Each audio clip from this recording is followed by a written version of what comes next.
Well, good evening, everybody. We're going to wait just about another minute before we get started. And I want to thank you. We've got about 100 people on the call this evening, and we're really thrilled and honored to have you join us. We'll, as I just said, we'll start in just a bit. Little bit of background. We're doing a webinar tonight, so you're not seeing the faces of all the people. We don't have to worry about mics on and mics off, etc. We've got a really impressive presentation and a couple of introductions we want to do on the front end. So as Karen and I welcome you tonight on behalf of both of the boards of Floridians for Democracy Institute and Floridians for Democracy, we do want to thank you for attending. Many of you know that we received a $25,000 matching grant. We're about $8,000 short, but we want to thank the folks that have participated in helping make this happen. Our focus isn't to make money. Our focus is to protect and preserve democracy and to collaborate with organizations. And you're going to meet some organizations this evening that we're in the process of working and collaborating with.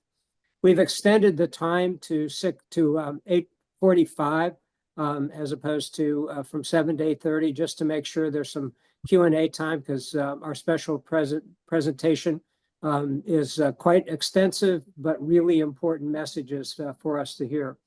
The program will be recorded, and you can receive copies at your request. And we will also send the slides to participants if you'd like, that are participating this evening. Pretty impressive deck of slides that Brynn has developed for us. We want to give a special thanks to Rich Scissors from representing the Florida Veterans for Common Sense. He's the person that helped put this program together for us this evening structurally, so that we can record this and do it through the webinar structure that the Floridians group has. We also want to introduce a couple of really special people to you. And so let's get started. If everybody's ready, it's my honor to first introduce to you for a couple minutes David Brostrom. David is from Venice, and he was one of the founders of the Social Justice Alliance of Florida's Sun Coast in Venice, and a key organizer for the February 24th Right to Read Festival. So we've asked David just to tell us a little bit about the importance of collaboration and teamwork and what you did in Venice. Thank you, Jim and Karen and Rich and everybody. It's an honor to be here and be part of this. Our freedoms to read, learn, and express our authentic selves are dramatically at risk in Florida, and that goes for the rest of the country too. With these restrictive trends and laws, how do we defeat the book banners and the fascism threatening this state? One of the answers is we focus on how we can actively help democracy flourish and how we carry out this essential mission with others. In our case, after witnessing a school board takeover by conservatives, runaway book banning, and the suppression of LGBTQ rights, it was essential that we create or join an action-based collaborative. So we did get together, and ultimately formed the Social Justice Alliance of the Florida Sun Coast. We germinated a single idea in 2023, and now it's grown into an alliance of more than 15 like-minded groups. Our first big project, the Right to Read Festival, All Books for All People, was a pushback against Florida's prejudiced book challenge and censorship laws. These recent laws threaten to criminalize teachers and librarians and decimate diversity in school library collections. Our alliance members fortunately also connected with other statewide groups, including Floridians for Democracy, Florida Veterans for Common Sense, and Choose Democracy. These new partners helped us flourish, and we are committed to helping them out. These alliances create more leverage to get big things done. And I feel strongly that the reason we attracted 800 people to the Right to Read Festival last month was that collaborations work wonders. Thank you. Wow, beautiful, David. Thank you so much. And now it's my honor to introduce to you all Carol Brady from the Atlantic Beach area, but she's got a special story to share with us of collaboration in the whole Jacksonville region that will have implications for the state and for November. Carol? Well, we hope we can live up to that billing, Jim. I am with an organization called the Beaches Activist Movement, which is a progressive group in the Jacksonville Beach area. And we have allied with Indivisible National and received a small grant along with a sister organization here in Jacksonville called Indivisible Mandarin. And part of this grant was actually to strengthen collaboration among groups in the Jacksonville area that are working specifically on Get Out the Vote. And so we're in the process now of planning. We're calling it the Joyful Resistance Together We Win Summit on May 8th. And the fortunate thing about this planning is that we were able to connect with Floridians for Democracy, specifically Jim and Bill, who have been invaluable to us in the planning process in terms of being able to bounce off ideas and brainstorm speakers, and quite honestly, generously leveraged connections and networks that they had to help us put together, I think, a really smashing program. So we will keep you informed about how it goes, but it's a very exciting opportunity, and I think is going to have a big impact on our success in 2024. Thank you. Wonderful. Thank you, Carol, and congratulations for what you're doing. It's so important. I said this, and a few of you may have signed on late, so I'll just reinforce. We are doing this through webinar tonight, so you don't see the faces of all the other people, but you'll be able to put questions of our special speaker in the Q&A part of your screen. Do not use the chat. You're welcome to use the chat to chat with each other, to throw out ideas, etc. But the Q&A, Bill Petrarca, one of our co-founders, is going to manage that process. Thank you, Bill. And when we finish with Brynn's presentation, then Bill will come on the screen with Brynn. But you'll only see when she speaks, you'll see her along with her slides. With that, it's my honor to introduce to you another collaborator, Dr. Dale Anderson, founder of Choose Democracy Now in Sarasota.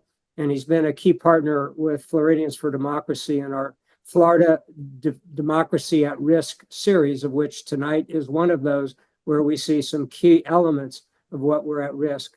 Also, you'll be able to hear a little bit later from Jeff Call, who is a veteran Navy pilot, flew in the same kinds of planes that Brynn has been in, and he's a co-founder and one of actually the first person that I spoke with after Karen said to me, we need to do the 1939 project, which has now grown into 850 people in Floridians for Democracy. So with that, Dale, it's my honor to introduce you and ask you to introduce Brynn. Sure enough. Thanks, Jim. So again, I'm Dale Anderson. I'm with Choose Democracy Now, which is one of the coalition members of the Floridians for Democracy. And I have the pleasure this evening of introducing our speaker, Brynn Tannehill. I first became aware of Brynn's writings when I read an article by her entitled, Trans People are in Grave Danger. It was so well written and compelling, I did a search on Google and found she had written 2 books. One, American Fascism in 2021, and another, Everything You Want to Know About Trans in 2019. I read both books, and her book on fascism is one of the most compelling single volumes about what's happening in the United States. Brynn's a graduate of the U.S. Naval Academy and the Air Force Institute of Technology with degrees in computer science and operations research. She's a naval aviator who did 4 deployments to locations such as the Adriatic, the Middle East, and the North Atlantic. After leaving active duty, she's continued to work in defense research, while as an advocate, writer, and researcher on LGBT civil rights issues and policy. She currently works at a think tank in Washington, D.C. as a senior analyst where she lives with her wife and 3 children. So welcome, Brynn, and we look forward to your presentation. Thank you. Thank you. I'm here today to talk to you about what I'm seeing about some of what's going on in relationship to my book, American Fascism, and help you to understand why I believe that transgender people are in absolutely grave danger and are quite possibly done as a community if Donald Trump wins in 2024. So, quick bit about myself. We already talked about it. I'm Naval Academy class of 97, flew a bunch of different aircraft. Got some pictures there on the left. Currently flying UH-60 Limas for the National Guard.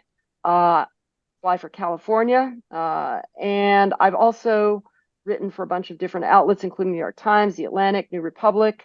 I was a LGBT DoD policy analyst for the 2020 Biden campaign. And I actually have a third book out there that was published in 2023 called My Child Told Me They're Trans, What Do I Do? A Parent's Q&A Guide. And it's written by me and my wife about questions parents have about raising a transgender child. So what we have here is kind of a risk level for youth. And this is by Aaron Reed, who's a transgender journalist who does systematic reviews of all the legislation going on in the United States. And you can see that the risk as she assessed it in 2022 was not so bad. This is right at the point where we're starting to see an influx of pre-filed bills against transgender people happening. And most of them are targeting trans youth, right? And so that's why the focus of her legislative analysis was on trans youth. By February 2024, you can see that essentially the middle of the United States and everywhere in the South is deep red. Florida is now red with black bars, indicating that it's a recommendation that transgender people not go to Florida, which is why I'm not with you today. Between the bathroom bans that criminalize me being in a bathroom and the fact that my license is debatably legal, it's debatable whether or not Florida will accept my Virginia driver's license as a valid ID at this point, based off of the laws that they passed that say that the only IDs that are recognizable are ones that identify you by your birth on gender as it was assigned. So if I get arrested, then I also they won't let me use my ID that I have from Virginia as valid ID, and it might not be valid ID for renting a car. So I judged it imprudent, given my security clearance, given that I have kids to keep in Fruit Loops and sneakers, to come to Florida. So my apologies, but the juice at this point is not worth the squeeze of putting myself at legal risk of being there. For trans adults, notice that this is only September 2023 and February 2024. After 2023, we've seen more and more bills starting to target trans adults after they've effectively gotten almost everything they've wanted against trans youth. There's almost nowhere that trans youth can use a bathroom or get medication or basically even go to school throughout much of the South and the middle of the United States. Effectively, they've been banned from public life for all practical intents and purposes. Now we see Republicans in these states moving on to targeting trans adults. So we're seeing a lot more bills that are less focused on sports and medicine for trans youth and bathrooms for trans youth. It's all focused on adults, or much more focused on adults. So I wanted to show this to you. This is a heat map of the 532 anti-trans bills filed in 2023. You can see that most of them, 149 of them, or the plurality of them, were focused on bans on healthcare for trans youth, banning trans youth from sports, banning anything related to gender, sexual orientation being discussed in schools. And then to a much lesser degree, you see things like bathroom bans, drag bans, and defining it such that trans people don't exist under the law. And we're going to get back to that one on why that is so incredibly dangerous. Also, birth certificate change bans, requiring that trans people be misgendered if they are teachers or students, forcing schools to out kids. And if you don't understand why that's dangerous, imagine being a kid with really religious parents in school calling them up and saying, hey, your kid wants to be called by a different name at school. Well, maybe it's going to be a beating. Maybe it's going to be kicking them out of the house. Maybe it's sending them, if they're more wealthy, they're going to send them off to some conversion therapy camp in the Utah desert where they stay for the next 3 years being beaten and starved in order, and they call it the troubled teen industry. So it's pretty ugly, right? So what we have here is the map for this year so far. And you notice that number's ticked up to 631 active bills. Some of them are holdovers from the previous year. Some of them have been defeated as a couple of legislatures have adjourned sine die. But you can see that there's more bills. You can see that there's less gender affirming care bans and a lot more obscenity laws. They're trying to essentially say that anything related to being LGBT and particularly trans is obscenity online, and that internet service providers can be held legally accountable. And we'll get into this, but the big picture goal, right, is that they want to define being transgender as inherently pornographic and obscene, such that they can ban it in public, in movies, on TV, in libraries, in schools. Just the existence of people, right? Trans people is inherently obscene. And you can also say that, well, trans people can't come within 2,500 feet of kids or schools, or basically could treat them like sex offenders. And literally, that was one of the bills that was up for a vote this year in West Virginia, was basically saying trans people have to go on a special list that's like a sex offender list, right? And if you know anything about the lead up to the Holocaust, making lists of people is so that you can track them and keep them away from the rest of the public, or arrest them if they do go out in public or one of the spaces that isn't approved for non-Aryans. That's a bad thing, right? So this is starting to raise the hairs on the back of my neck. We're also seeing more forced outing bills. We're seeing even more bathroom bans. We're also seeing more bills that would define anyone that supports a transgender child, a parent, is guilty of abuse, and their child will be taken away by the state, right?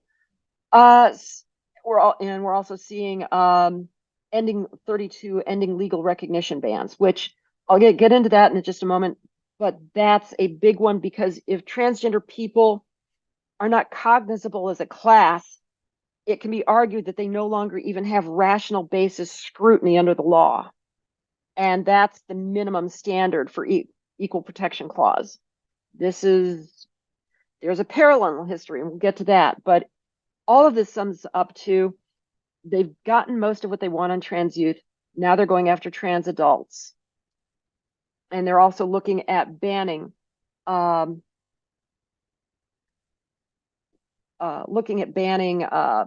for trans adults too. It's becoming much more and more blatant. Literally, just today or yesterday, Jordan Peterson called for banning all healthcare for trans people, regardless of age, and that they are all sick freaks who need to go back in the closet by any means necessary, meaning the government make life so miserable for trans people that they flee or go back in the closet or disappear. Keep in mind, Jordan Peterson's really popular and goes on the Joe Rogan show all the time, the most popular podcast in the United States. This is just a quick rundown of medical care bans. Most of them affect trans youth. Some of them are starting to creep into trans adults. Ohio came very, very close this year to passing a policy that would have made it effectively impossible to get healthcare as a trans adult, because you'd have to go to a psychologist, a psychiatrist, a medical ethicist. and a regular doctor before you could get a basic prescription. And if you're somebody who's, like me, transitioned well over a decade ago, you'd still have to go through all of that. The thing is that there's really no such thing as a medical bioethicist who practices in trans medicine. This was just something they pulled out of a hat and decided it was, if you create enough hoops, you'll eliminate access to care. And this is basically a trap law, right? If you're targeted restriction of abortion providers, if you require that every place that provides abortions needs to be a level 1 trauma hospital with admitting privileges to every hospital in the state, well, you're probably not going to be able to keep a clinic open just based off of the law. Now, it doesn't theoretically ban it, but it makes it impossible in practice. So these are sports bans. We've seen them in almost every state. This has been a big one. This is one of the first ones they jumped on. In a lot of these states, they argue this is about fairness in women's sports. In Utah, when they first looked at the law, they found precisely one transgender athlete in the entire state who was 13 and not particularly good. This isn't about fairness in women's sports. They've banned trans people from freaking billiards, darts, chess, disc golf, basically anything.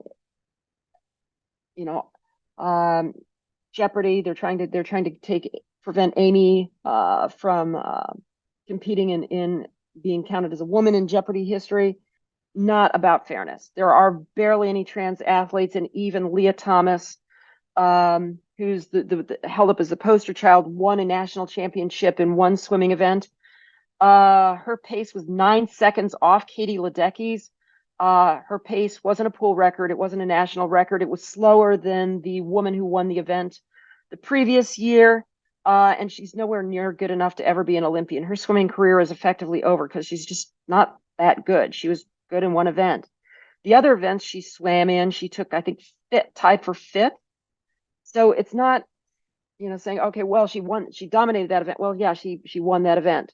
Did she win everything? No, she was extremely beatable in a bunch of other events.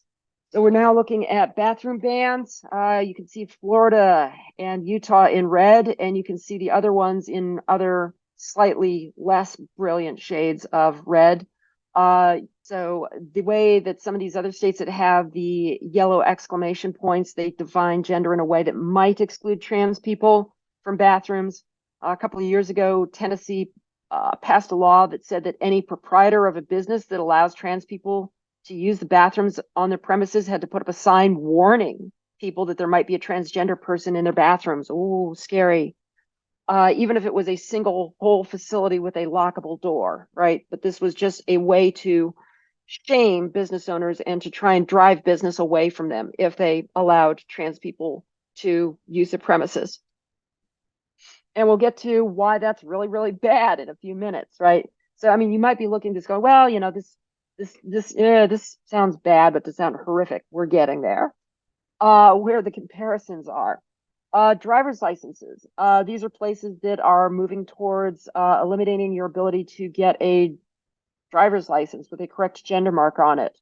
And a lot of these places require a birth certificate change. Well, if you're born in a state that doesn't let you change your birth certificate, you're out of luck. You're done, right?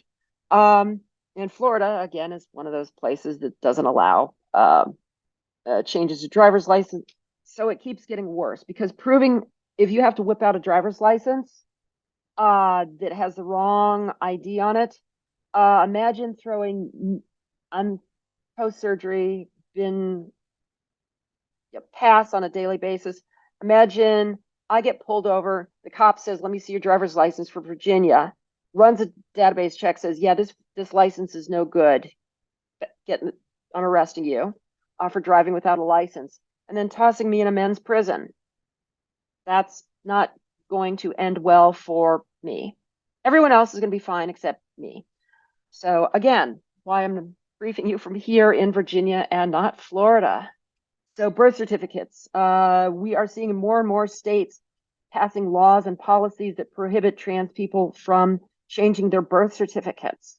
As I mentioned, anytime you need a background check, anytime you have to present a birth certificate for a job, or to get a driver's license in a different state, this is going to make life really, really difficult.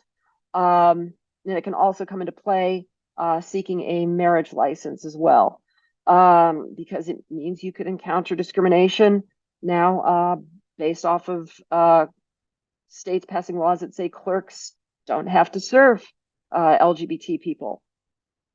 Well, that's not great either. So again, this creates lots and lots of downstream problems. And the goal is to just make life so incredibly unpleasant and difficult for trans people that they don't transition or that they leave. So I just wanted to show this graph that I created right here. And it shows you the absolute explosion of bills that has happened starting, you saw it jump up in 2021, and then it jumped up by an order of, by matter of like 2 to 2.5 from 22 to 23. The number of bills, anti-trans bills, is unprecedented. Even during the gay panic, the gay marriage panic of 2003, 2004, 2005, 2006, we didn't see this many anti-LGBT laws. This is unprecedented. This is somewhere north of Lavender Scare level, because the Republican Party has decided this is what they're going to run on. The American Principles Project spent $7 million pushing anti-trans ads and issues in the 2022 election, and they're still leaning into it.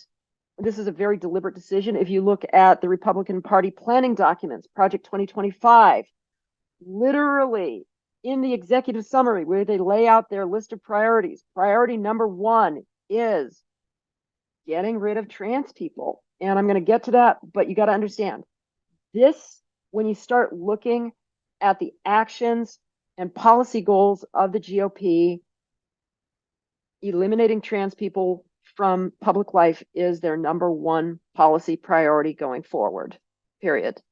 They might not be talking about it on the campaign trail as much, and the media might not be talking about it as much, but when you read their actual documents and look at the bills they're filing and the number of bills they're filing and what priority they're putting on those bills, this is their top priority. This is the thing they want to do first when they have power. This is just kind of the list of what we're seeing at the national level over the past 2 years. We're seeing bills to ban on trans military service, ban on healthcare funding for trans vets and the military. So the VA won't provide any more hormone replacement therapy for anybody. National Don't Say Gay and Forced outing, a national sports ban, ending transition-related healthcare as a medical deduction, bans on transition-related care via the FDA, gender-affirming care ban in the form of basically saying that that banning payments to doctors or institutions or hospitals or facilities that treat trans patients, right? So basically, if the way they would do it is they won't pay Medicare or Medicaid to hospitals or doctors who treat trans patients and prescribe them hormones or give them affirming care of any sort, which basically when doctors are faced with this, the answer is, well, sorry, I can't provide you care anymore. I'm going to lose like 3/4 of my patients or half my patients, and there's only 3 trans patients. Sorry, you can find healthcare somewhere else. But the problem is there isn't going to be anywhere else that will take you as a patient. Finding healthcare as a trans person is difficult to begin with. There might only be 2 or 3 doctors in an entire town, like I found in Dayton, Ohio, who were willing to treat you. And if suddenly they were told they can't get money from any government sources if they continue writing my annual script for HRT, they're going to tell me, I'm sorry, but I got to feed my kids too. Revocation of federal recognition. That was something proposed by Trump in 2018. It didn't go anywhere, but it definitely raised the alarm because it would mean that you would no longer be treated by the federal government in any shape or form as your required gender, meaning that you would lose your passport. You would have to revert your social security gender marker. You would have to revert any of your gender markers inside of federal systems, and that you probably couldn't get any of those back until you did those, or they would not be valid documentation. So that takes your passport and poof, no more passport. That's bad. And we'll get to why that's really bad in just a few minutes. Sex-based rights declaration has been something that started out in the UK by a trans exclusionary radical feminist group, has been picked up by the Alliance Defending Freedom. And it basically says that it rolls all of these things into one. It basically says there can be no legal recognition of trans people as their acquired gender or as a class. They don't exist. There's only two genders, and there's no such thing as transgender people. That's bad, and we'll get to that in a minute. Why and what the historical precedent that made me go, oh my God, this is bad, right? So ban on doctors and taking federal funds, talked about that. Ban on insurance plans from covering care. Yeah, that's out there too. So not only couldn't I find a doctor, but my insurance wouldn't be able to cover me, and I couldn't deduct it when I came out of pocket. So, and then you got states like Ohio throwing up trap laws, right? That I'd have to go see a medical bioethicist, whatever that is, before I can refill my prescription every year or every quarterly, right? And a psychiatrist and a psychologist. Here's some quotes. And I talked about how the level of vitriol has risen. And I just want you to take a look at these quotes of how thoroughly demonized transgender people are. And keep in mind, these aren't fringe figures. These are people with millions of followers who get to speak at center stage at CPAC every year. So I talked about this, and keep a look, calling trans people a societal poison. This is going to come back later, talking about why this is so frightening.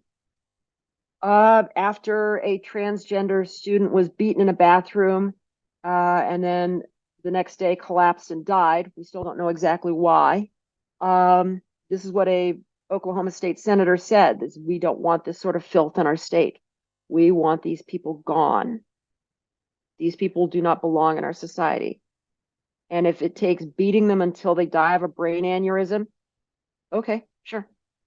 And this is the one I really want to highlight because it's in Project 2025. This is the blueprint for the GOP, whoever the next president is. This is what they're going to do. And this is the quote that I highlighted earlier, which basically says, this is in the executive summary, and this comes from the first paragraph in the executive summary, right? Or the first policy paragraph where they lay out their list of priority goals. They see that the existence of trans people is inherently obscene and pornographic, and they are going to ban pornography, i.e., they are going to ban trans people, which means, how am I supposed to function if I can't leave my own freaking house? If I can't, if there's no more trans people online, no more trans people in books, no more trans people in libraries, no more trans people anywhere. The only place they can exist is inside their houses, shut off from the internet. That's not survivable. That's not a life. But that's where we're headed. And this is, again, the number one priority. And some of the overriding themes that we see in GOP rhetoric about trans people is that we're satanic, we're evil. It's the greatest threat to our society. We're a threat to women and children.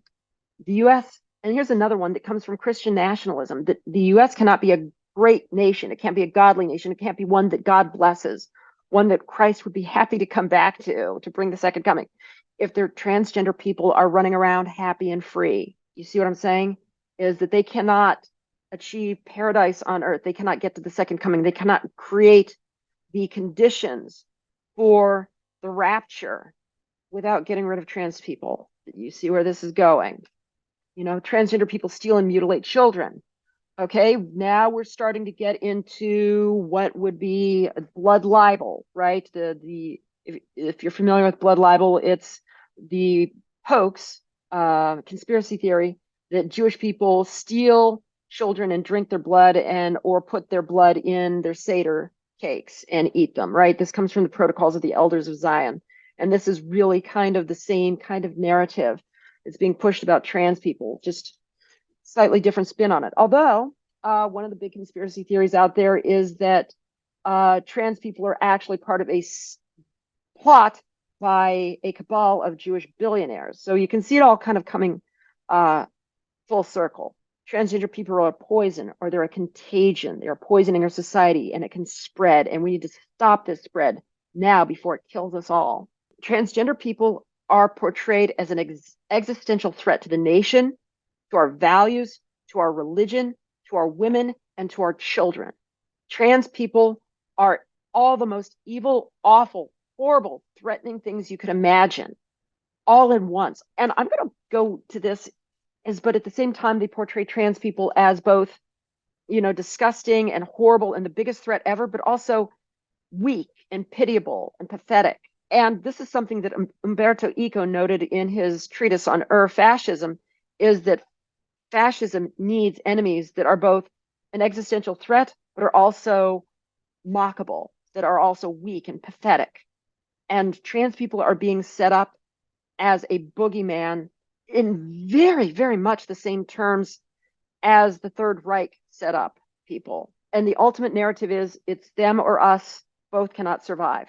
That if there are trans people in the United States, us good white Christian folks will not survive. Our culture will not survive. Our children will not survive. Our nation will not survive. It's them or us. And I choose us. So these are kind of where they want to go. These are the conditions they want to create, which is essentially trans people cannot leave their freaking house. They cannot get medical care. They can't go out in public. They can't hold a job. You can't.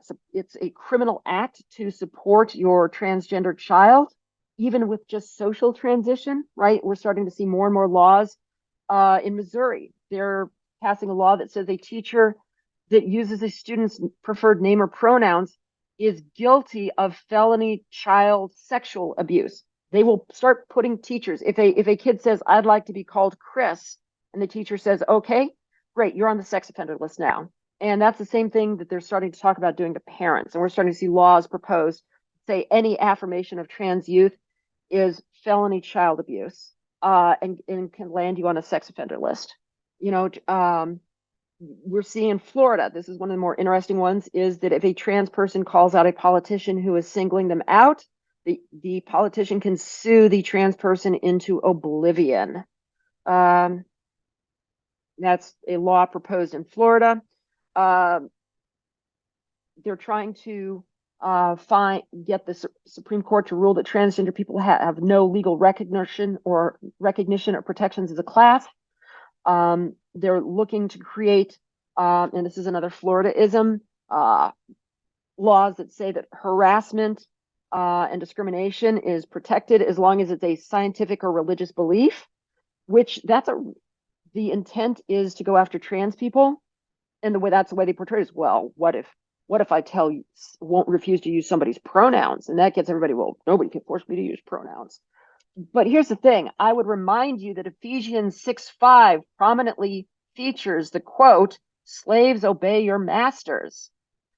This would theoretically protect an employer who uses that on a Black employee to tell them why they should do something, because it's a religious belief and it's protected. You can see where this goes horribly, horribly wrong. No legal ability to transition.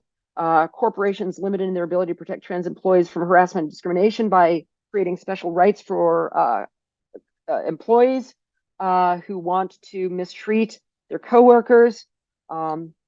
Mandatory coverage of detransition costs and conversion therapy. They're also creating, Florida's doing this as well, setting up liability laws where healthcare providers can be sued by patients for up to 30 years.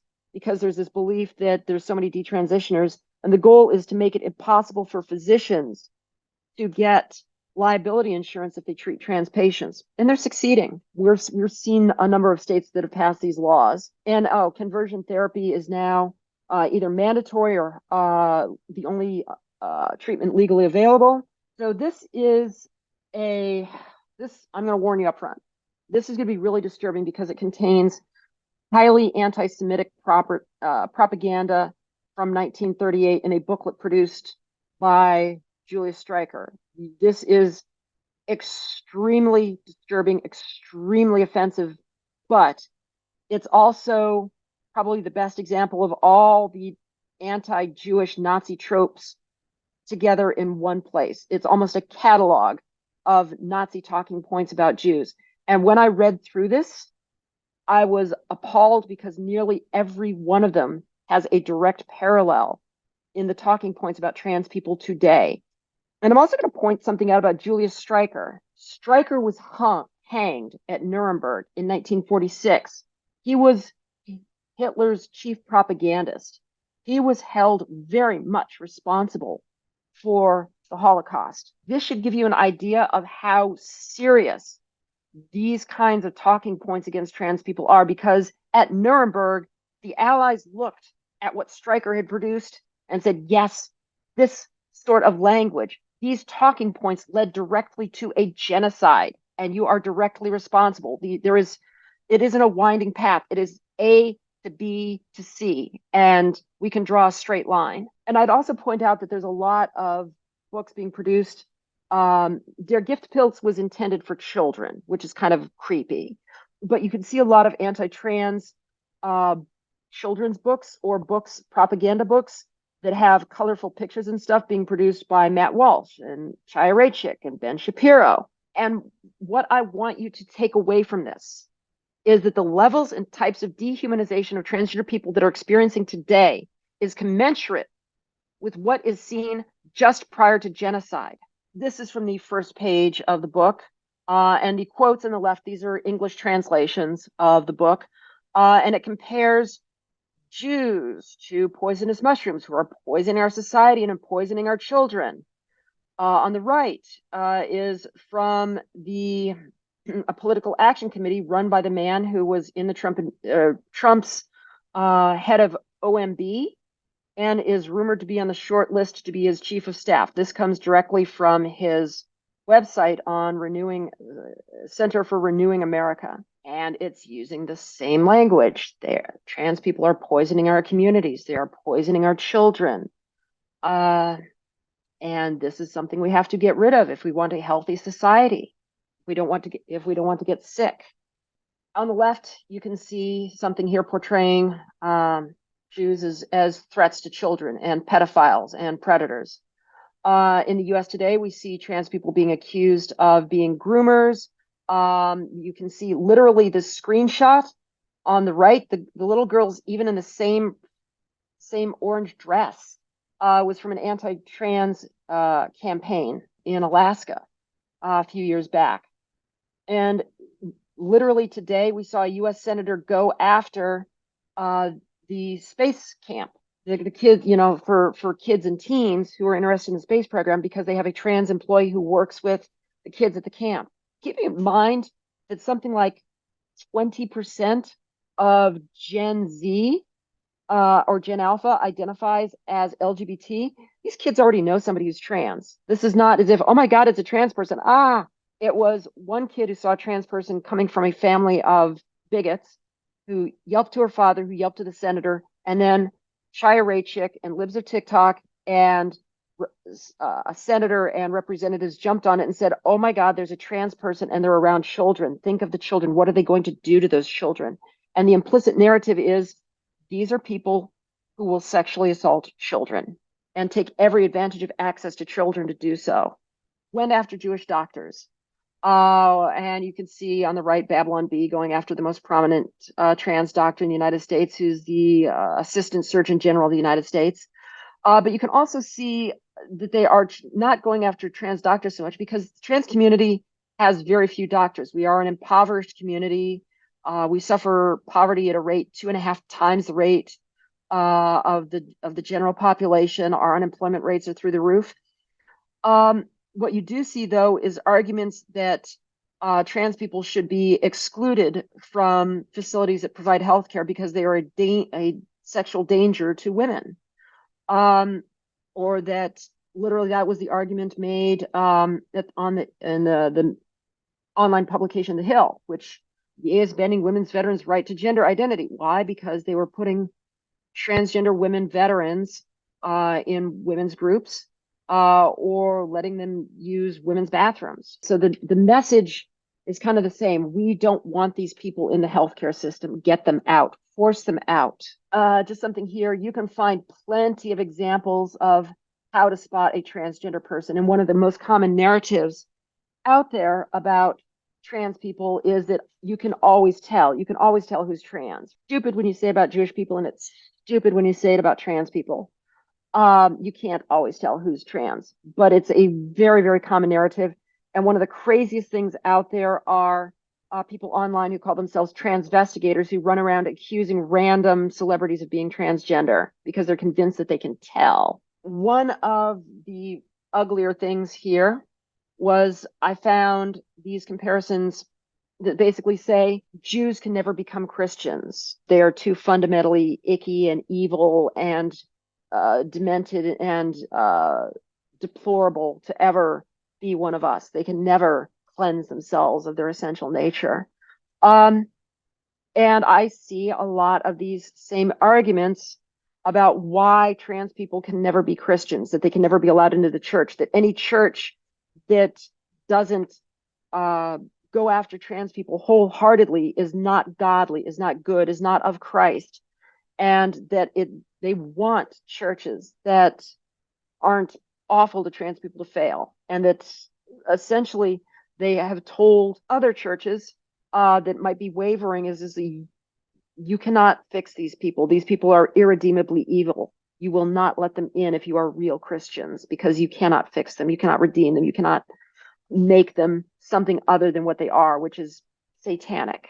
There is no place for these people in our church, even if they want to be there. They accuse Jews of mutilating animals. They accuse trans people of mutilating children and children's genitals. That's really kind of, and that gets the kind of visceral reaction you would want. And I would argue that in some ways that the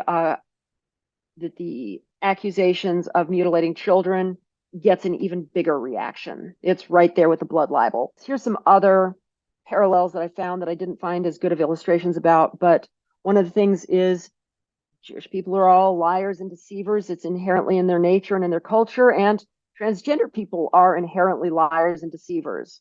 And this is put up by some of the most vicious transphobes out there. There's accusations that transgenderism is all about the money, that it's some vast plot by billionaires and big pharma, including Helen Joyce, who used to write for The Economist and is now a full-time anti-trans activist, has alleged that this is all some sort of Jewish plot in her own book. Trans people are all cheaters, whether it's in business or in sports. We are untrustworthy, we're liars, we are deceivers. And one of the other narratives is that trans people deceive people into sleeping with them. There are no good ones. This was something that kind of made me go, oh, wow. And that was in Der Giftpilz. But also watching some behind the scenes videos at CPAC by a transgender person who went incognito.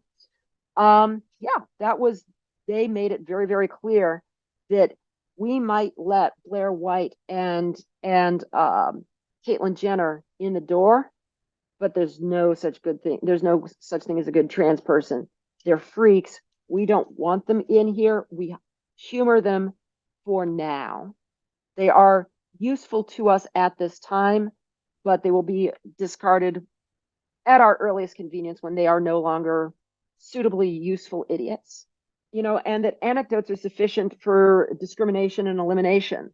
I heard a trans person did this, therefore we should, ban them from all bathrooms, ban them from all sports, ban them from classrooms, ban them from social media. Yeah, that's a natural reaction that people have, but I mean, the example I would give is, well, if you saw that a person who is of a particular ethnicity robbed a convenience store, does that mean you're not going to let X group of people ever use a convenience store again? Does this mean if a white person robs a bank, does it mean that white people can't have bank accounts anymore? If somebody was misbehaving, if you had somebody going full Karen at a doctor's office, does this mean that that class of people can't get medical care anymore? And at the bottom here, this is from a Trump speech. to the CBC something Christian broadcasters at the National NRB convention, and Trump manages to hit two of the primary talking points from their gift pills. Trans people are a poison, and we are going to restore truth, and we are going to ban trans people from mutilating children. So there you have it. I mean, this is not me quoting random nut jobs. This is me quoting the guy who's going to be president again, probably at this point. Looking at the polling data, I think we're probably hosed. And I think we should prepare for the worst. So I'm going to back up for a moment here and lead you to the next part, because I've led you by the nose to where we're at and where this goes. And this, now we're going to start making the direct apples to apples policy and legislation comparisons between the Third Reich and the United States today. And this is just kind of a list of the areas where I found really, really neat, easy, one-to-one comparisons between what was happening then and what's happening now, or what Republicans have declared that they want to do, where they've declared an intent with legislation that they've filed. And I'm going to point out that that they want trans people to leave. We talked about the Oklahoma senator, and I didn't mention Pasha, right? I believe it was the spokeswoman for Governor DeSantis online on Twitter when a trans person said, "What are we supposed to do? Where are we supposed to go for healthcare?" And asked this of DeSantis' spokeswoman, and her response was the hand-waving bye emoji. "We want you to leave. You do not belong here. You should flee. You should run while you can." And what I'm going to point out and what we're going to get to is effectively what happens when Trump wins in 2024 and becomes a dictator and does all the things he says he's going to do. And this spreads to all 50 states, whether they like it or not. If you weren't scared enough before, let's keep going. So one of the first things the Nazis did is ban all Jews from sports. Well, we have bans on trans people in virtually every kind of sport. And what's really funny is when I was going through finding pictures, that's a Jewish man playing chess. The World Chess Federation has banned transgender women from competing in women's tournaments in chess. I kid you not. And here's the thing. There's only one international grandmaster person who's trans. So they literally banned. It's not as if trans people were taking over women's tournaments. There's one trans person eligible to compete in the big tournaments. That's it. They're not even, I think they're like 400th in the world. They're not even that good. But it's not about trans people taking over sports. There's no trans people on the U.S. women's national team. There's no trans people in the WNBA. The number of trans athletes in any given year within the NCAA is about 100.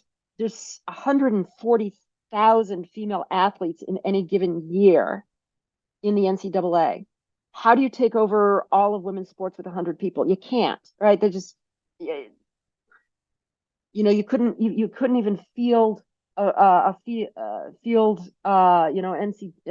March Madness bracket with that. It's ridiculous, but it's where we're at. Boycotts. Oh yeah, here we go. Boycotts.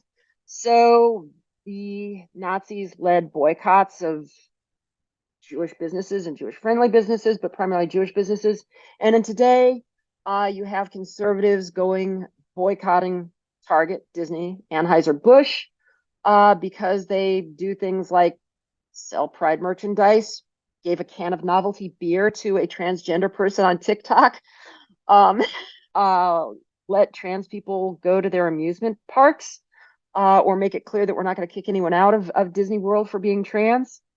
And there's literal Nazis protesting in support of Ron DeSantis outside of Disneyland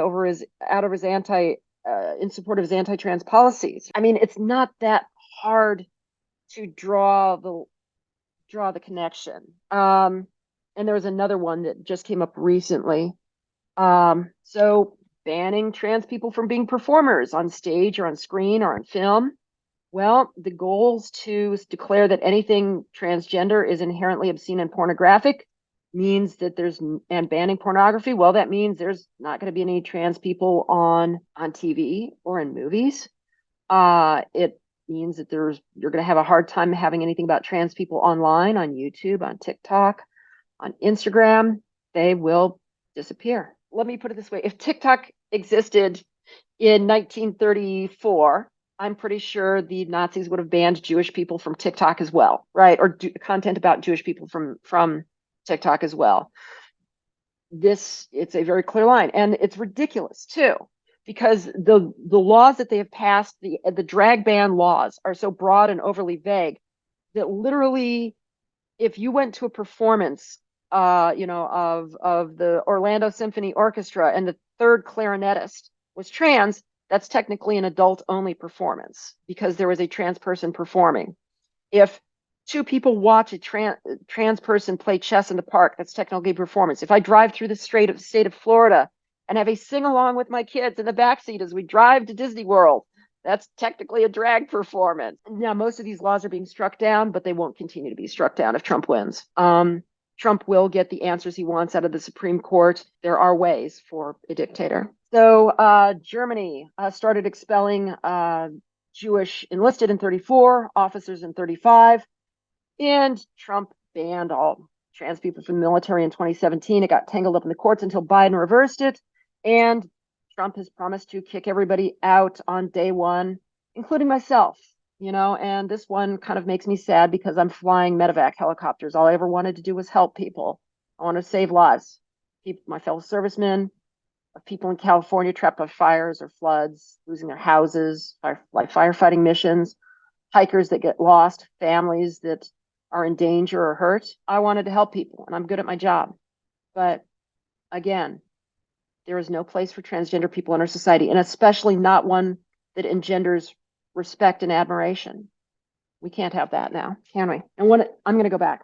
One of the things that I couldn't find a quote, and it may have been in Mouse, was one author wrote about how when Jews were dragged off, some of them claimed, I fought in the Kaiser's army. Why are you doing this? It doesn't matter. If you have served, if you're an honorable person, if you're a good person, there are no good trans people, simply people who need to be eliminated from our society for the good of the country. So let's look at this. We have hit government jobs. Well, they banned Jews from government service. Texas and other states are forcing state employees, including teachers, to dress in accordance with sex assigned at birth or face termination. Florida's Don't Say Gay laws were forcing trans teachers to either quit or misgender themselves in the classroom, regardless of when they transitioned, how long ago, how ridiculous it would be if you had a trans guy with a full beard that looks like ZZ Top having to go by Miss. Doesn't matter. And it also allows people to misgender them and be mistreated in the workplace. So the goal is to get transgender people to quit, to make life so unpleasant in their federal or state jobs that there's no conceivable way that they could remain there. Okay, universities. Well, Germany banned Jewish professors and studies on Judaism. Florida has banned gender studies and banned transgender teachers and professors from operating there unless they spend every day being misgendered, ridiculed, and not being able to talk about the subject that they're educated in. I mean, that's about as straight a line as I can draw. Germany created laws in 33 to start to ostensibly reduce overcrowding in schools, to set quotas on Jewish students. In practicality, it meant that there were no more Jewish students in public schools. And then over time, the restrictions got more and more and more until by, I think, 36 or 37, they completely banned Jewish students. What we're seeing in the United States today is that states like Florida are passing laws that make life so miserable for trans students they can't use a bathroom. There's no bathroom that they can use. They can't get access to health care.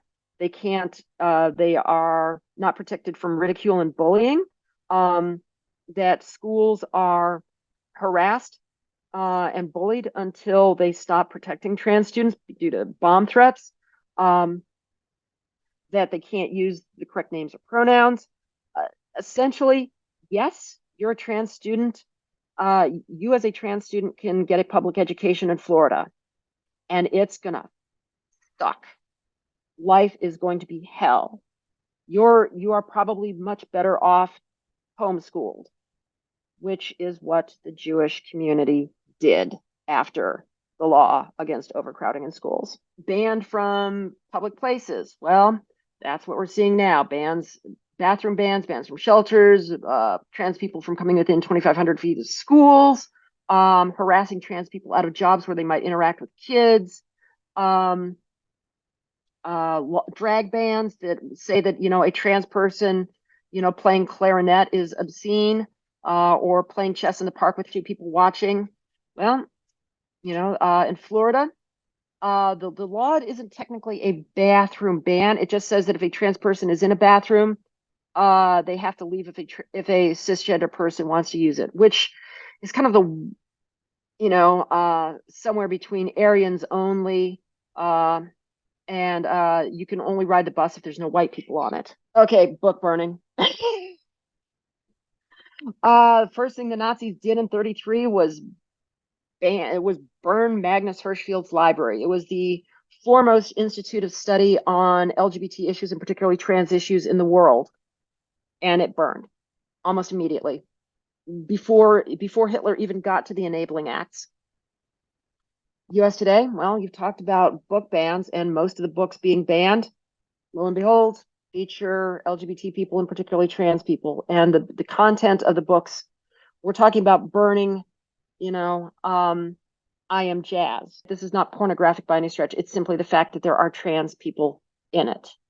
They are allowed to exist in literature. And we can't have that now, can we? All right, we already hit this one. The Reich's Ministry of Education bans Jewish teachers from public schools. We've effectively banned trans teachers from public schools and universities in Florida. So I haven't gotten a chance to look at the settlement that was reached in the Don't Say Gay case, but at this point, the damage is done. Most of these teachers have already left. It's too late. They're gone. They set up a new life somewhere else. 38. They take the passports back. And you get it back if you take a big red J on it, right? So that everybody knows who and what you are. We're seeing states invalidating trans people's driver's licenses.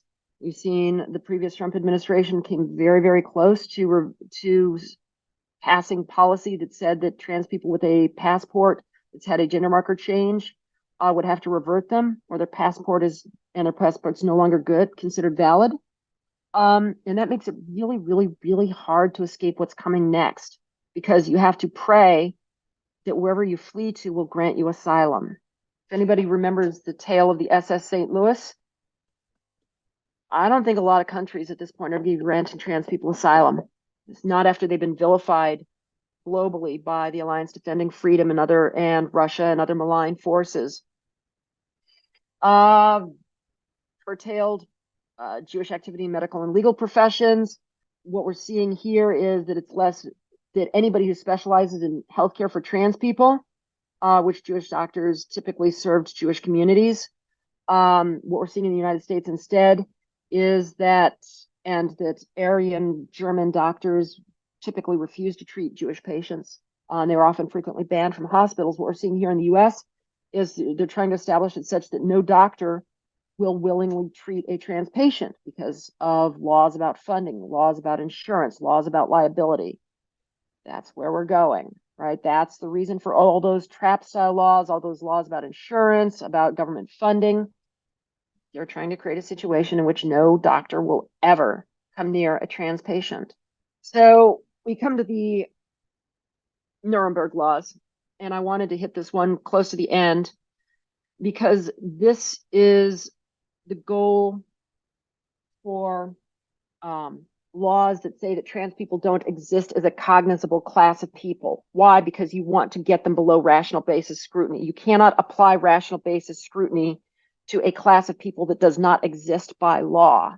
It says that they are not cognizable under any level of scrutiny effectively, which means that anything the government decides to do, if a group has no cognizable group identity, is you can do anything you want. Because because theoretically, under the law, anything you do doesn't affect any group of people, doesn't single any group of people out, isn't targeting a group of people. You don't even have to show a reason for why you're doing it. You just get to do it as the government. And that's what the Nuremberg laws did. That was the first part. There was the part about intermarriage, but there was also the part about the Nuremberg laws. But the first part was essentially that Jews were not citizens of Germany. They were residents only, which basically said, you are not entitled to the human and civil rights that other people in Germany are, that everyone else has. And that's what's going to happen. That's what they're going for with a lot of these bills, to try and say that trans people are not a cognizable class, right? Is to put us at a level of protection below everyone else in the United States that exists as a class of people. And I'm literally will say that rational basis scrutiny applies to left-handed dentists with lisps. That as long as you can say, well, this is a group of people with observable characteristics, then they are protected by at least rational basis scrutiny. Trans people, they're trying to ensure that doesn't even happen. So I wanted to bring this up here. What we are seeing is that trans people are fleeing, and the rate that they are fleeing at, if you assume that they are only fleeing states that are passing anti-trans legislation, is commensurate with the first 2 years of the lead up to the Holocaust, 33 and 34. About 2 different surveys that I've looked at have stated that approximately 20% of trans people have already fled. And this is the thing, is that those surveys were taken while things were only ramping up. They hadn't really gotten that bad yet. The data from these surveys was taken in 2022, late 2022, and early 2023, before this had really ramped into it, when it was only a threat, when these laws hadn't really started passing in earnest, and people are already fleeing. What we're seeing now is it's probably much, much worse, because this data is effectively 1.5 to 2 years old. That flood is likely becoming a trickle, and anybody with either the money or that is young enough to not have attachments to a community is getting out. And I would hesitate to bring this up because the sample size was so small with the first study. The United States National Trans Survey came up with roughly the same numbers, and it had a sample size of 98,000 trans people in the United States. People are fleeing. And this doesn't even capture parents with trans youth who are fleeing. Both these surveys only looked at adults. Trans kids are the ones that are being affected, and I know their parents are leaving. This is effectively the end of a community in a lot of these states, and it's only going to get worse if this keeps going the way it's going. What we're seeing is that we are moving towards autocracy. We know what Trump plans to do. We know that they can get a lot done, but they can't take next steps. They can't go to absolutely gross violations of civil rights. If DeSantis declared that he was going to pardon anyone who shot a trans person, the U.S. Department of Justice and the FBI would step in to start enforcing basic civil rights in Florida. You can see where that goes if Trump's president. But we also can see Trump declaring that he's going to be a dictator on day one. You can see him declaring that he's going to give the Christian nationalists whatever they want. You can see that he's talking about invoking the Insurrection Act and activating the military to declare martial law, start putting people in camps, talking about immigrants. Think that they wouldn't take advantage of that opportunity on trans people. That's especially if they could just tell the Supreme Court to pack sand under the Insurrection Act. I think that's probably wishful thinking, given how much they hate and fear us, and how much, given the level of desire and intent that they've shown in the past, And And the basic plan for one of the ways Trump could end up being dictator for life is come in, all officers in the military serve at the pleasure of the president. Well, you go through, you sack any generals who are suspected of not being 100% loyal yes men, same way that they're going to get rid of a lot of federal employees, up to 50,000 of them. They've already drawn up lists of who they're going to replace and who they're going to replace them with based off of Project 2025. They've been recruiting. The president can also name anybody he wants to be an officer. Republicans are going to hold the Senate. They're going to have the votes to put anybody in place to replace generals that Trump sacks. After you've got military leadership that you like, you invoke the Insurrection Act, which really isn't something that the courts are going to be able to do anything about. And at that point, you're off to the races. You could do pretty much anything you want with generals who will never say no, the Insurrection Act, and a court that's been effectively neutered. At that point, you're done. Whatever Trump decides to do, he gets to do. And the thing is that this sounds pretty catastrophic, but it's actually pretty easy. And it's something that Trump has actually talked about most of the pieces of this. The only thing he hasn't talked about specifically is going after the trans community using this. But he's talked about putting millions of immigrants in camps, which isn't going to work real well. That's going to be an atrocity. But he also hasn't talked about how he's going to find a way to ignore SCOTUS. But if you invoke the Insurrection Act, you can. But there's other ways to break the system. If you weaponize the DOJ and the FBI and the military against your enemies, you can simply round up the Supreme Court and black hole them until you declare the national emergency is over or declare that the Supreme Court justices were treasonous and part of the insurrection. You can decapitate state governments using the Insurrection Act. You can, there's a bazillion different ways to break the system. You know, the other example I would use is if the Supreme Court says no, you can't do that, their enforcement mechanism is the Department of Justice, the FBI, and the military, all of which are completely beholden to Trump. Stalin once observed, you know, when someone told him that the Pope didn't like what he was doing, he observed, how many divisions does the Pope have? Trump gets elected. He could do pretty much whatever he wants if he has loyalists who believe that they're on a mission from God in key positions that will effectively blow off the Supreme Court because that's more tradition than anything else. And Republicans have talked very openly about our goal is to seize power for generations. Trump has installed his daughter-in-law at the RNC. The goal, and they're merging the RNC with the Trump campaign, which is basically just an extension of the Trump board. They are setting up for a hereditary dictatorship. All the pieces are in play. Trump has declared that he doesn't really care about the U.S. Constitution. The people supporting him, right? Jack Posobiec at CPAC have declared that democracy holds no value, that we are going to get what we want by destroying democracy. It ends here. Why? Because these Christian nationalists don't see any value in democracy because it actively prevents them from getting what they believe God wants. And that's why they're going to effectively end the United States. And the people that are going to pay dearest price are going to be immigrants and particularly trans people, because trans people, at least immigrants theoretically, can be sent back to their country of origin. People without passports and without countries willing to take them in, we got nowhere to go. So let's just talk some nightmare scenarios here. You know, even if Trump doesn't win, we're likely to see red states continue doing what Florida's doing. We can see that we're kind of accelerating into it, and that the laws are just going to get nastier and nastier and target adults more and more. So let's just say Trump or a governor declares a state of emergency over trans people, declares that they're a contagion and a public health hazard, a clear and present danger to public health.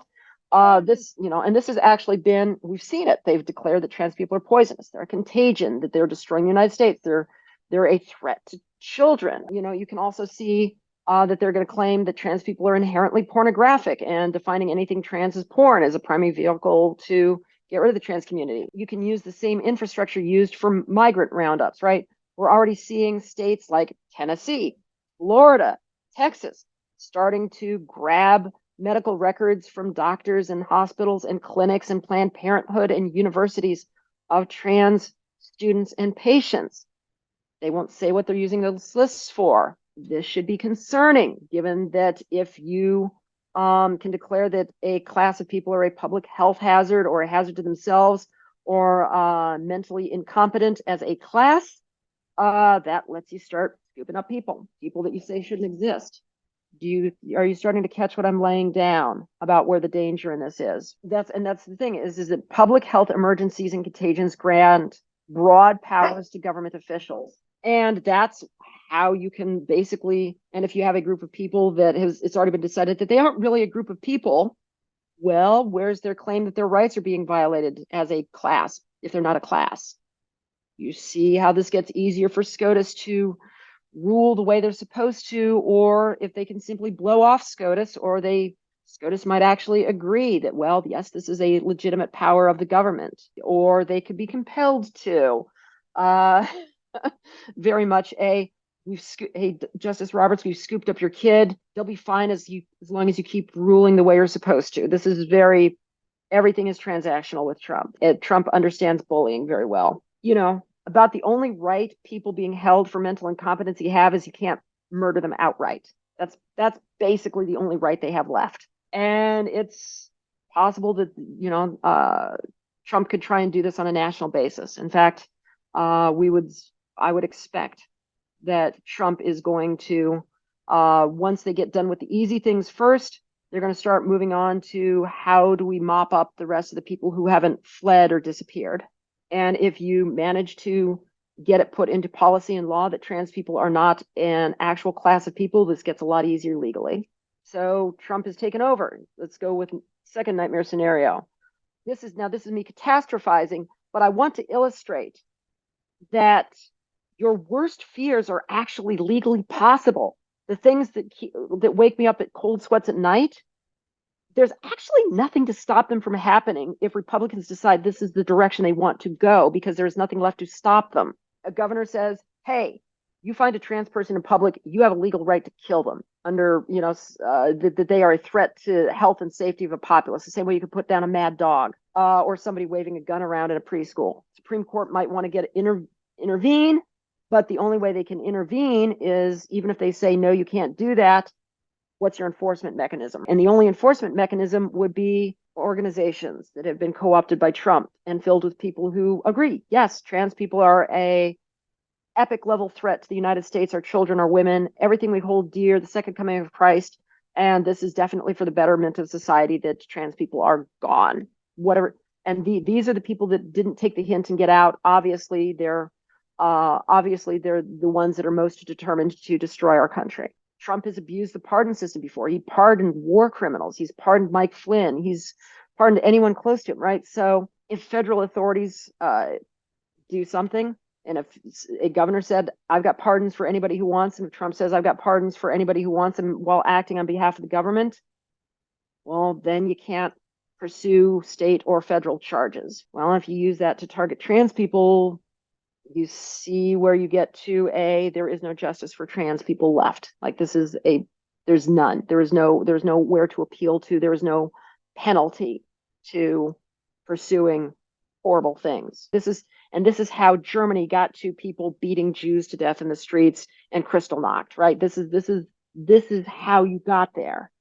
And that pathway that Germany used is effectively going to be fairly wide open once Trump assumes power, because a lot of what's protected us in the past is customs and traditions and respect for the institutions, and those are gone. And respect for rule of law and respect for civil rights. And I'm speaking to an audience in Florida. There are towns of Black people in Florida that no longer exist because white people got mad at them, swarmed in, hacked them to death, burned everything down, chased them to the swamps where some of them died of their injuries, some of them drowned, some of them were presumably eaten by alligators, and some of them, a few, escaped. It can happen here.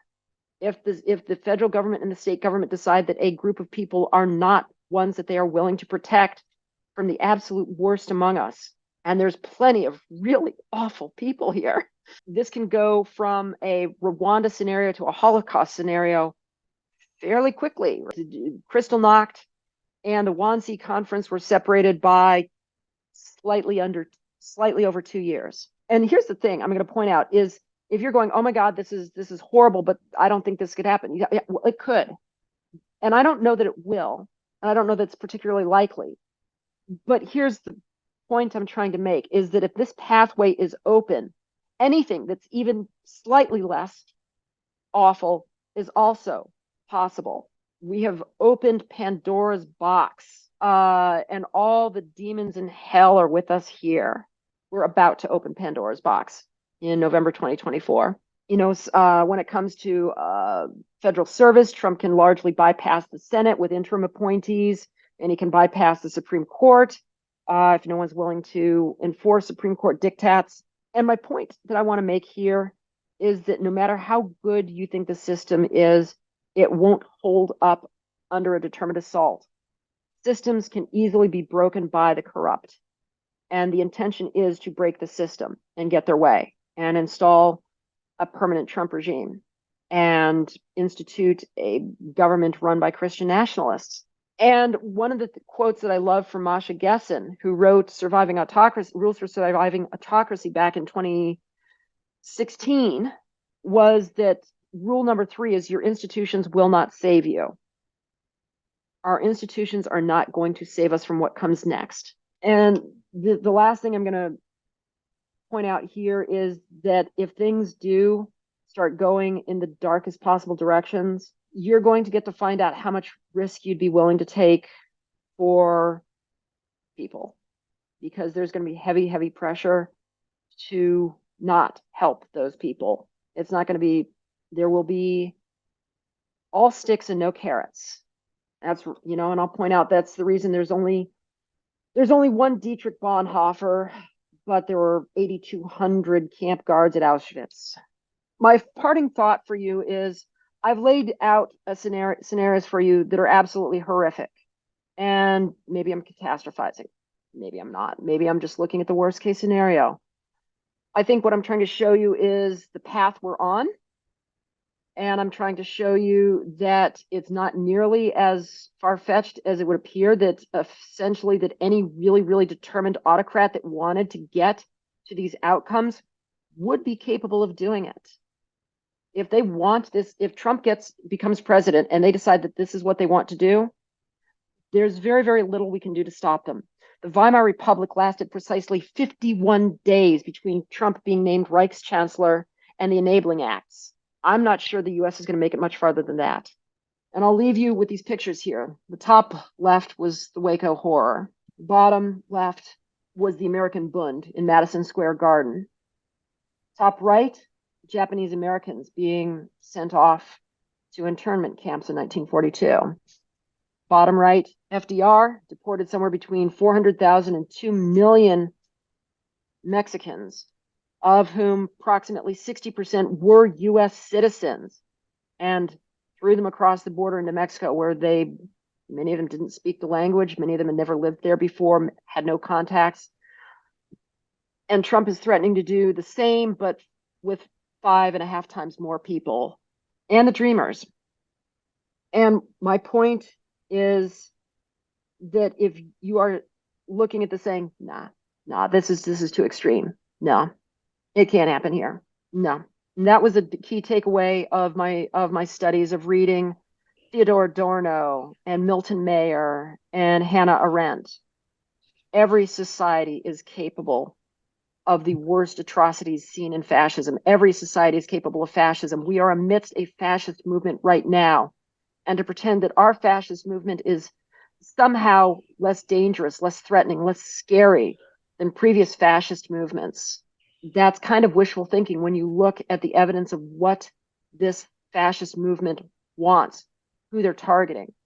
And I would remind you that Jews in Germany in 1933 were about somewhere between 0.5 and 0.7% of the population, depending on what survey data you look at. Trans people in the United States are 0.6% of the population. We're right in the butter zone for a scapegoat that's eliminatable.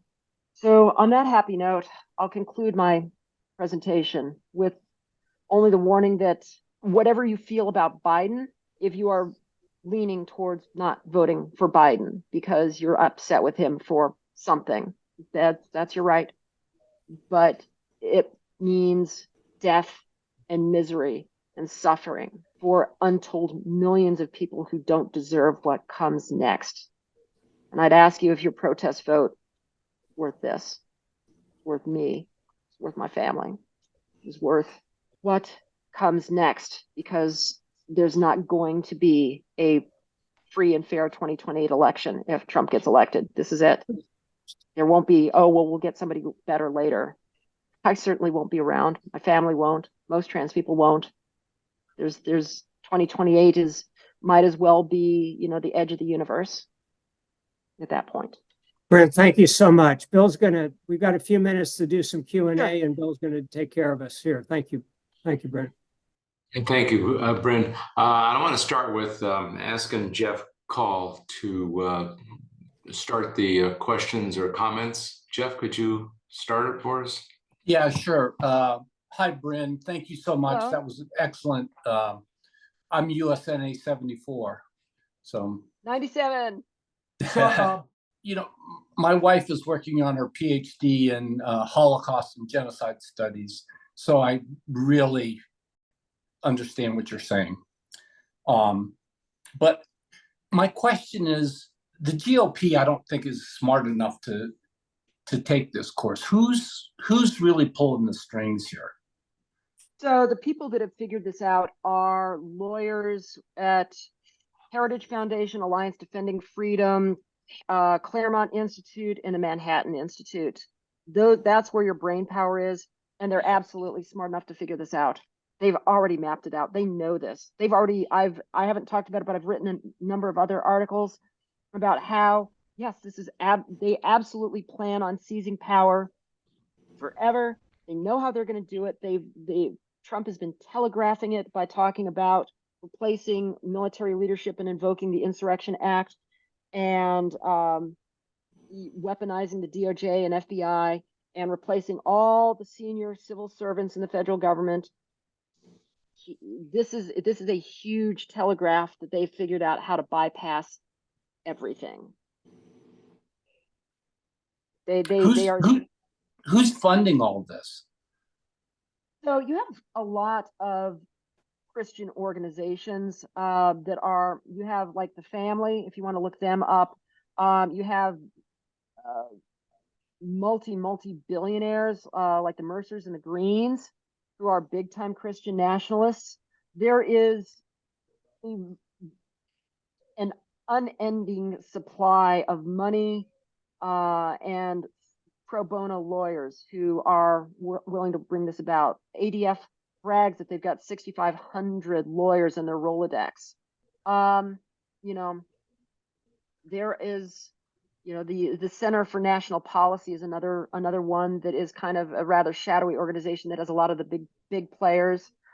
But there is a large supply of billionaires funding this, and I'm going to tell you something, is that one of the billionaires funding this is none other than J.K. Rowling, who's pouring money into organizations pressing for the Women's Bill of Rights, which does a lot of the legal and policy heavy lifting to make it so that trans people can no longer get an ID, no longer have even rational basis scrutiny, can't use a bathroom, can't go out in public. So, I mean, there's odd allies, but there is a lot of money being poured into this by people who have a lot of money and very much believe in a Christian nationalist dream of where America should go. Thank you. So I have a question that kind of runs through several comments and questions while you were talking, and that is, in addition to voting for progressive and pro-democratic candidates in November, what else can we do to advocate and to support the trans people in our community? Well, at this point, getting people out to vote, right? Like, get out the vote efforts are going to be what determines the election. If Democrat get out the vote efforts are way better than Republicans, we can probably overcome the polls. It's possible. And maybe we stave off disaster. We're going to have to take the House, and we're going to have to win the Electoral College, because otherwise Mike Johnson's going to pull some shenanigans and refuse to certify the election and kick the election to the House, where even if Trump loses the popular vote and would theoretically lose the electoral college vote, he's still going to get in based off of the 12th Amendment's rules for each state getting one vote, and they would have 26 and the other states would have 23 or 24 in part because of gerrymandering. But I digress. Big thing is anything that does get out the vote work, and listening to trans people when they tell you girl, you're in danger, right? When we say we're in danger, we're in real danger. This is something that most of the senior policy and legal wonk trans people say amongst themselves when no one can hear us is, yeah, we're done. This is it. We regard the election of Trump as a non-survivable event. And we need people to start taking us seriously, because people don't take us seriously when we tell them this, and they're But the thing is that all the smartest, most educated trans people I know that are most connected with this, that actually study this, including Heather Cox Richardson, we are all looking at this going, yeah, this is an extinction level event for the trans community in the United States.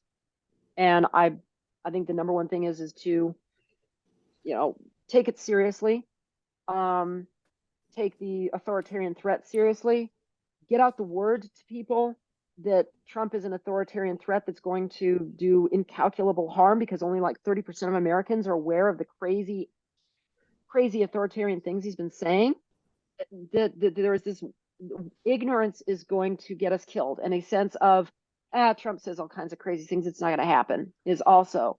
And I think the last thing you could do, and this is that younger voters who are like, I'm going to sit this one out because of Israel-Palestine. Okay, yeah, you can do that. And up to 2.4 million Palestinians could die. And in the US, and if you elect Trump, those same people are going to die just faster. But it's also going to be trans people, immigrants, the disabled, the mentally handicapped, homeless, and possibly atheists, Unitarians. The list goes on. There's a much bigger pool of people to oppress and kill within the United States, right? That taking the utilitarian approach to ethics, that even if you aren't happy with Biden, that voting for Biden averts far, far worse evils. It doesn't matter if you didn't like the German Social Democratic Party in 1932, you probably shouldn't sit the election out, because because otherwise Hitler's going to win. Yeah, you probably should hold your nose and vote for the Social Democratic Party if you know what comes next. This will be the last question, because I know we have a time constraint. I can keep going if you need to. Okay. But you've alluded to this in several of your answers, and I wonder if you could speak explicitly to this. Is this primarily, this anti-trans movement, is this primarily a Christian nationalism movement? So that's an interesting question, and I would say that that's one of the primary drivers. I would say a secondary driver is just kind of what I would consider just kind of a secular fascist movement that you see coming out of like the Groypers and other young Republicans who aren't particularly religious, but are just wed to a culture of nastiness and bullying, and a need to see themselves as superior and needing to have a dog to kick. That saying horrible things about trans people and hating trans people and drinking their own Kool-Aid earns them millions of followers and the accolades and love and adoration from all over the place, right? Your Matt Walshes and your Chaya Raichicks and your Michael Knowles, and these are the kinds of people that, and your Tucker Carlsons, who I don't know that they're particularly religious, and they're definitely fine if people want to eliminate trans people because they think God demands it. But trans people have been so deeply vilified and demonized that they just hate them on principle, right? And I'm fair, the Nazi Party itself, there were churches affiliated with Nazis or churches not affiliated with the Nazis, and there were, what Milton Mayer described as fanatiker, who did it just because they believed in the party, and they did it because they thought Jews were revolting and believed all the things about Jews, so they went and did it. And then there's going to be hordes of people who, who really don't care one way or another, but they're willing to go along because they just feel uneasy about trans people, or just dislike them in general and don't know very much about it. And that would be the vast majority of Germans who are like, well, I don't know any trans people, or I don't know any Jewish people, so what is it to me? Whatever, right?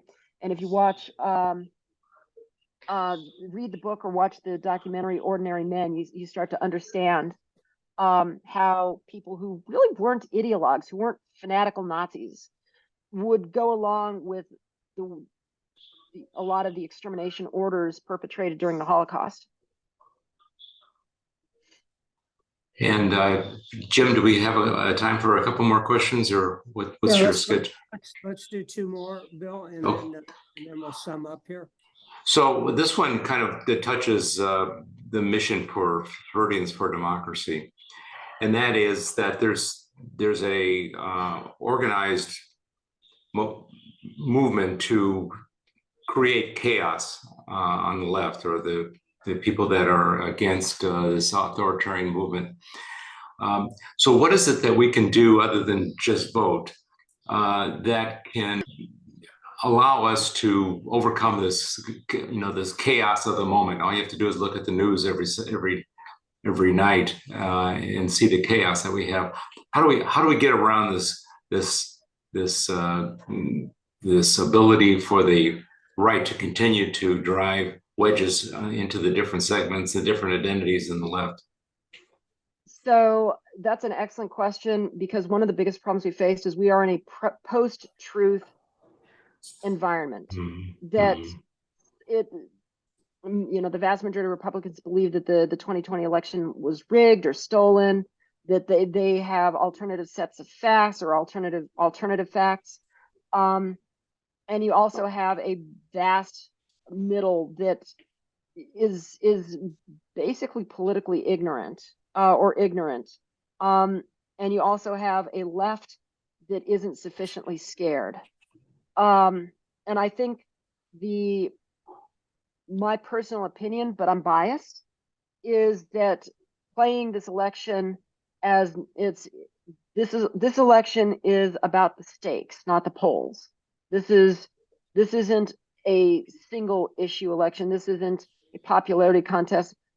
We need to make this election about the stakes. We need to get people in the middle, the movable middle, to understand that as warm and fuzzy as they feel about the stock market under Trump, during the first 3 years of his administration, that's not going to, they're not going to feel warm and fuzzy about that after a very short period of time.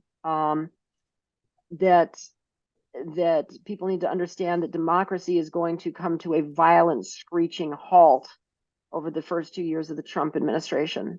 And that the amount, and here's the thing, is that I assumed that Trump gets away with all of this. The alternative is that the nation says no, and then balkanizes, and congratulations, now you probably have a civil war. And it's not great either. And I think somehow we need to let people know that what the stakes of this election are, and that electing Trump is not a correctable mistake. It's not something where we can limit the damage. The damage is going to be catastrophic no matter what happens next. It's just a matter of who's going to absorb the damage. Thank you for that. And the last question, and this came from somebody early on, and they said that all of this makes the trans youth more vulnerable to traffickers and predators. And the question is, what can we do in Florida to so this doesn't happen? No, no, I have no idea. I've heard this. This doesn't make any sense. This, honestly, this kind of goes along with the narrative that LGBT people are groomers, which, gosh, you go back to the image from Der Giftpilz with the girl in the orange dress in both pictures.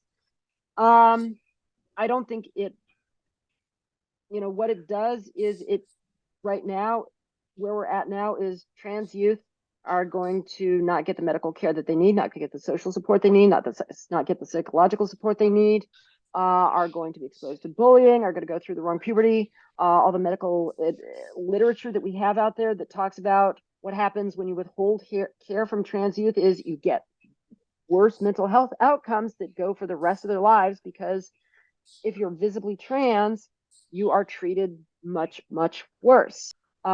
Early interventions produce trans people who are essentially indistinguishable from their acquired gender in every meaningful way, or indistinguishable. And they get treated just like cisgender people, and they end up having mental health that's free. Some of the studies have shown that they end up with mental health that's the same as cisgender people when they've been treated well their entire lives. Go figure. On average, so these laws that ostensibly protect trans youth, every major medical organization, every parent of trans youth, every doctor that treats them all says basically the same thing, is that this is necessary medical care, and that withholding it from them hurts 99 out of 100 of them, and that a lot of the narratives about trans youth are desistance is 1 or 2%, not 80%, right? The amount of, I talked about existing in a fact-free zone, time period, and that's something I've seen with all the anti-trans hearings, is that the same bad statistics, misquoted studies, falsities, same traveling dog and pony show of ex-transes get dragged out in front of legislators every time. When they held the hearings in Florida, they couldn't actually find any anti-trans witnesses from Florida. They had to import everybody via the Alliance Defending Freedom. Well, Bill, thanks for facilitating that. Brynn, a wonderful program. For the diehards that have hung in there with us for 2 hours, let me just tell you where we're going from here. As we've said many times, Florida is the canary in the democracy coal mine. There always has to be another enemy to control. And so we control trans. If we're successful at that, then who's the next enemy and who's the next enemy? So we have a program coming up on April the 27th with Dr. Kate Arnold. Dr. Arnold is highlighted, and you'll get information about this in an article called Red State Brain Drain, where she and her wife, both OB-GYNs from Oklahoma, ended up moving to DC. And she'll outline exactly why they ended up moving to DC and leaving Oklahoma. But there's so many other key messages there. But on and on, we can't count on the courts to save democracy. That's already been very, very evident to us. And our slogan that we cannot be silent, we cannot be indifferent. So we do need to focus on getting out the vote. At the same time, we have to keep the educational levels up to find all different kinds of new audiences and targets to realize that this is serious and that democracy and freedom are on the ballot in November. And we have to do everything we possibly can. We cannot be silent. So as Maya Angelou said, if someone shows you who they are, believe them. And what Brynn has shown us tonight is Trump and his cronies and the people that are financing him. It's not him.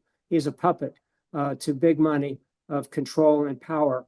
We need to listen to that message.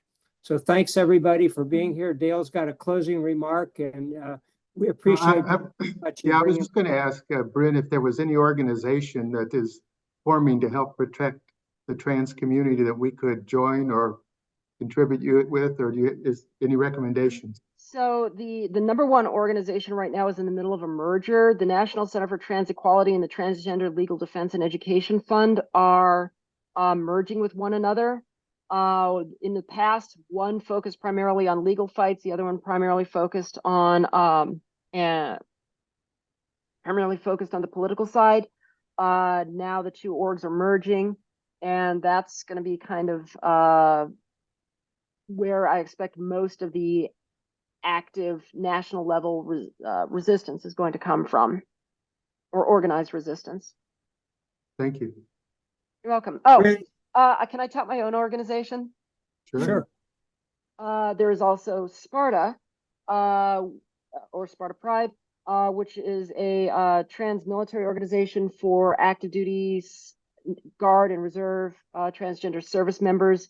It's the largest such organization out there, and we've managed to, the vast majority of trans people who are troops currently are members. Great. Maybe we could distribute that in the chat or distribute those organizations so that people could follow up on that. So, thank you. You're welcome. Great. Thank you. Brynn, if we could all applaud, there's still 35 or 40 of us, I think, between this Oh, no. group here and the others online. I'm But thank you so sorry. much for your time, and thank your dogs for not causing too much trouble tonight. Yeah, I just heard once. Yeah, always good. Oh, and beat Army. Go to beat Army. Okay. Good night, everybody. Bye. Thank you so much. Thank you.